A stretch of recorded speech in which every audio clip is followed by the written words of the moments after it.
ये कहानी है कालू कौवे की। कालू कौवे की दो पत्नियां थी। एक थी गोरी, वहीं दूसरी तरफ एक थी मीठी कोयल। कभी कालू गोरी के साथ रहता तो कभी मीठी कोयल के पास। मजे की बात ये थी कि गोरी और मीठी कोयल दोनों ही पड़ोसी थी, मगर दोनों को ही नहीं पता था कि उनका पति एक ही है। आज दोनों अपने घर से बाहर निकलते हैं। दोनों एक दूसरे को सामने देख पास आकर बातें करने लगते हैं। गोरी, क्या बात है, आजकल अपने घर से निकलती नहीं हो ज्यादा। हमारी बातें भी कितनी कम होती हैं, हम पड़ोसी हैं फिर भी। हाँ मीठी कोयल, तुम सही कह रही हो। मैं क्या सोच रही थी, तुम ना मेरे घर आना दावत पर अपने पति जी के साथ। इतना दिन हो गया है, हम पड़ोसी हैं, मगर आज तक मैंने तुम्हारे पति जी को नहीं देखा। सेम टू सेम गोरी, मैं भी यही बात सोच रही थी। इतना दिन हो गया है, हम दोनों पड़ोसी हैं, मगर मैंने भी तुम्हारे पति को नहीं देखा है गोरी। मैं क्या सोच रही थी, तुम आ जाओ दावत पे मेरे घर अपने पति के साथ। देखो मीठी कोयल, पहले मैंने कहा, इसलिए तुम्हें ही आना होगा पहले। मैं आ तो जाऊंगी, मगर मेरे पति जी मानेंगे तब ना। उनसे पहले मुझे बात करना होगा।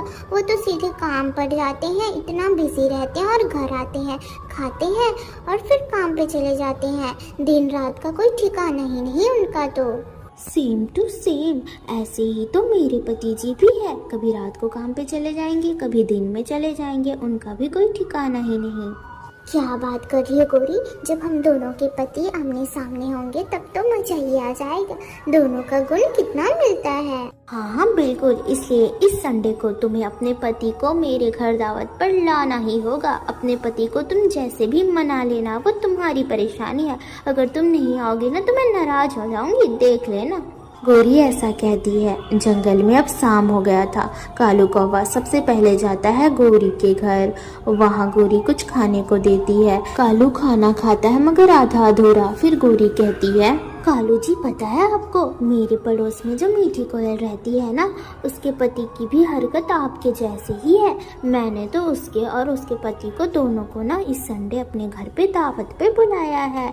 जब उसका पति और आप मेरे पति जी दोनों आमने सामने रहोगे तो फिर कितना मजा आएगा। हम साथ में भोजन खाएंगे और एक दूसरे को अच्छे से जान पाएंगे। मगर गोरी, तुम्हें दावत पे बुलाने की क्या जरूरत थी? कालू जी, कैसे कंजूस बनते फिर रहे हो। आस पड़ोस में ऐसी बातें होती हैं। एक दूसरे के घर आना जाना नहीं करेंगे तो क्या करेंगे बताओ भला। जंगल में थोड़ी सी अंधेरी रात होती है और कालू अचानक उठता है। गोरी को कहता है कि मुझे काम पर जाना है, अर्जेंट है, और ऐसा कहकर वो जल्द से मीठी के घर पहुंच जाता है और मीठी को कहता है, अरे मीठी, माफ करना, आज देर अंधेरी रात हो गई। वो ऑफिस में बहुत काम था ना। अच्छा, कोई बात नहीं कालू जी, आपका तो हमेशा का यही है, कभी काम ज्यादा तो कभी कम। ये सब छोड़ो, मैं आपके लिए खाना लाऊं क्या? अरे नहीं मीठी, रहने दो। वो देर हो गया था ना, तो रात को टाइम पर ही ऑफिस में ही मैंने खाना खा लिया था। मुझे पता था क्योंकि आज देर हो जाएगा। चलो अब सो जाते हैं, मुझे नींद आ रही है। सोने से पहले कालू जी मेरी एक बात सुने। पड़ोस में जो गोरी है रहती है ना, उन्होंने हमें संडे को दावत पे बुलाया है। हम दोनों जाएंगे उनके घर दावत पर। मैं कुछ नहीं जानती, मगर मुझे तो बहुत काम है इस संडे को। कभी और चलेंगे हम। आपका एक भी बहाना मैं नहीं सुनने वाली कालू जी।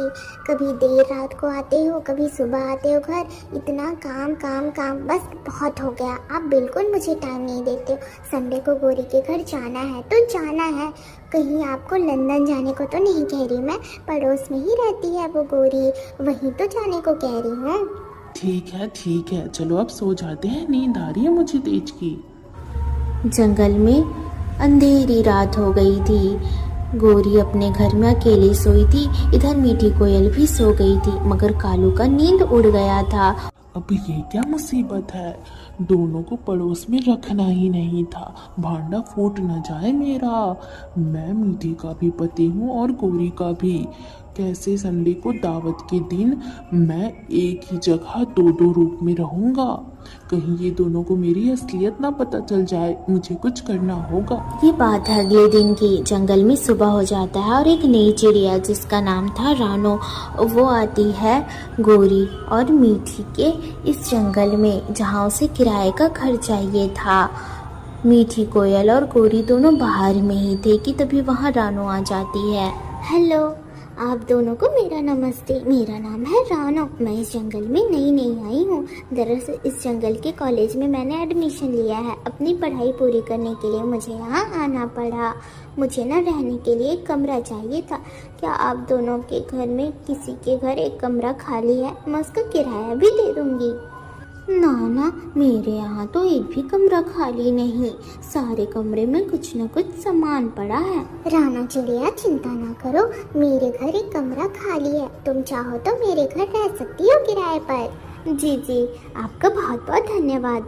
मैं किराए का महीने का 100 रुपये दे दूंगी आपको। इस तरह रानो चिड़िया मीठी कोयल के घर एक कमरे में किराए में रहने लगती है। 2 दिन गुजर जाते हैं। संडे को आने में अभी भी 1 दिन बाकी था।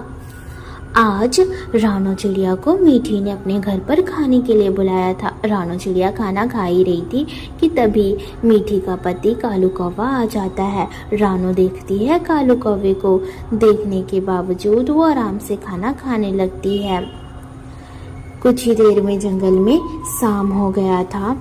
रानो चिड़िया अपने कमरे में पढ़ाई का देख रही थी कि तभी वो खिड़की से देखती है कि कालू कौवा जाता है गोरी के घर में। ये देखकर रानो को थोड़ी हैरानी पड़ती है। ये क्या? ये तो मीठी दीदी के पति कालू भैया जी हैं। ये गोरी दीदी के घर क्यों जा रहे हैं?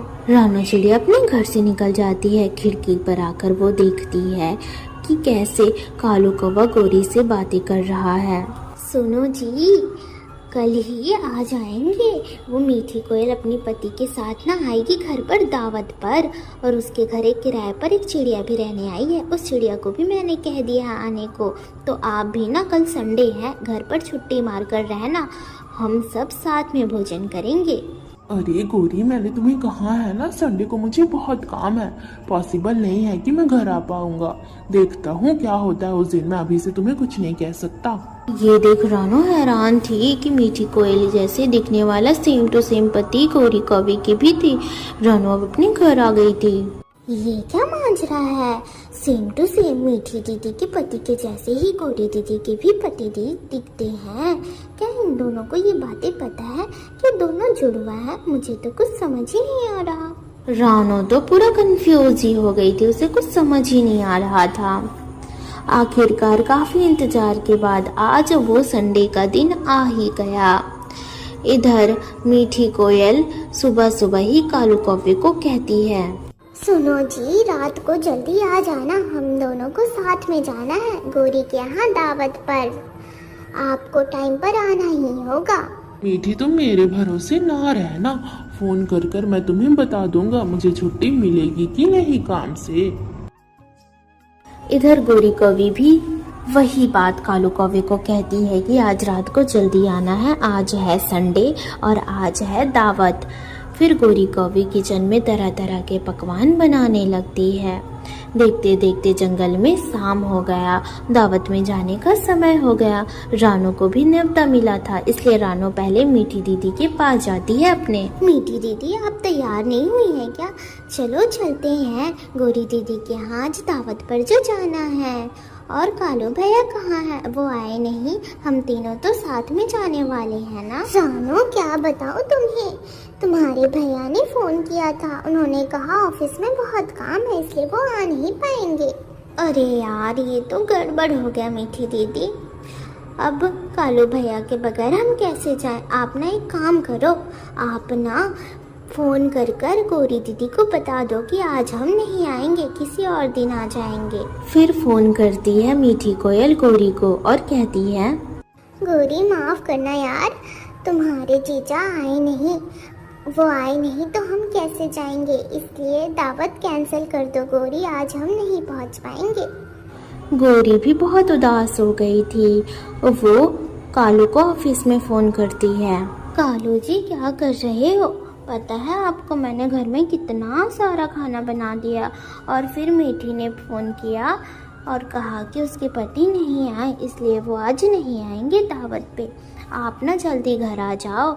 घर में तरह तरह के मैंने पकवान बनाए हैं, हम दोनों ही मिलकर खा लेंगे। मीठी दीदी, गौरी दीदी ने क्या कहा? कहीं वो नाराज तो नहीं हो रही थी? क्या बताऊं रानो, उदास ही लग रही थी गौरी। कह रही थी मैंने कितने सारे पकवान बना रखे हैं, तुम आ जाते तो बहुत अच्छा लगता, मगर मैंने तो मना ही कर दिया उसे।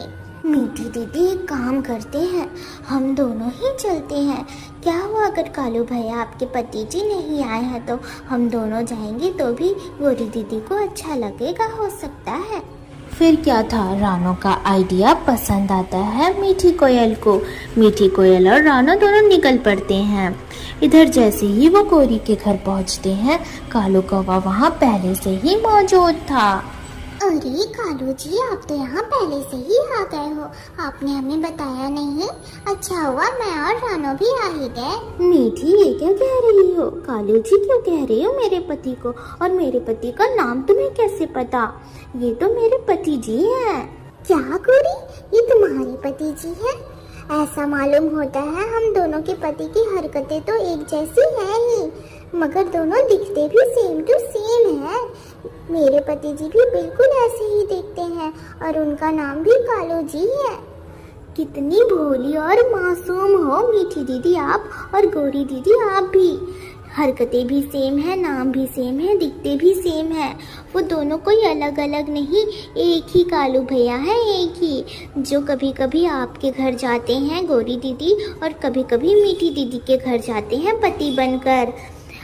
ये कालू भैया की आप दो पत्नियां हो और आप दोनों को ये पता ही नहीं। मैंने खिड़की से कई बार देखा है, कभी आपके घर जाते तो कभी मीठी दीदी आपके घर जाते। रानो के ये शब्द सुनते ही मीठी और गौरी दोनों बहुत हैरान हो जाते हैं और दोनों को बहुत गुस्सा आता है। कालू को भी सच को बोलना पड़ता है। मुझे माफ कर दो गौरी। मीठी कोयल, तुम भी मुझे माफ कर दो। दरअसल मेरी शादी पहले ही गांव में गौरी के साथ हो गई थी, मगर जब मैं इस जंगल में आया तो मीठी से मुझे प्यार हो गया और मीठी से मैंने शादी कर ली। और कुछ दिन बाद मैंने गौरी को भी गांव से यहाँ पड़ोस में ही इस घर में ला दिया। दोनों ही मेरी पत्नियां हैं, मैं दोनों के घर आना जाना करता हूँ, बिल्कुल सही है, मगर मैंने कोई गलती नहीं की, मैं तुम दोनों से ही प्यार करता हूँ। ये क्या बात हुई भला बताओ, तुम दो पत्नियां रखे हो? अगर मैं दो पति रख लूं तो तुम्हें कुछ ऐतराज तो नहीं होगा ना कालू जी? सही कह रही हो मीठी दीदी आप, कालू भैया ने बिल्कुल गलत किया। गौरी दीदी आपके साथ भी गलत हुआ है और मीठी दीदी आपके साथ भी। फिर क्या था, मीठी कोयल ने भी कालू को अपने घर से निकाल दिया और गौरी कौवी ने भी। कालू न घर का बचा न घाट का, वो इधर उधर फिरने लगा।